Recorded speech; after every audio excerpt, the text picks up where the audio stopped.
সন্ধেবেলায় বেরিয়েছিলাম মাছ কিনবো বলে। আর এই মাছের দোকানটা কিন্তু কালীতলাতে রয়েছে। আমাদের অ্যাকুরিয়ামে আমরা একদম মাছ রাখতে পারি না, শুধু মরে যায়। তাই দোকানদারের সাজেশনে আমরা কিন্তু দুদিন পরে মাছ নিয়ে যাব।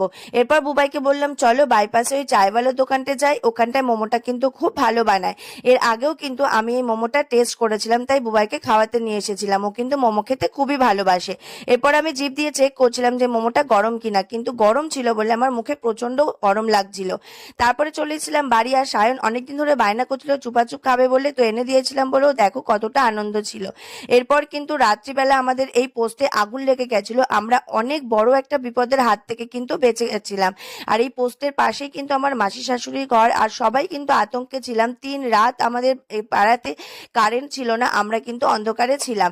তো শেষমেশ যে রাত্রে কারেন্টটা এরকম অসুবিধা হচ্ছিল, তখন কিন্তু সাপ্লাই থেকে লোক এসেছিল সারাবে বলে, তারপর কিন্তু সারিয়ে দিয়ে গেছিল।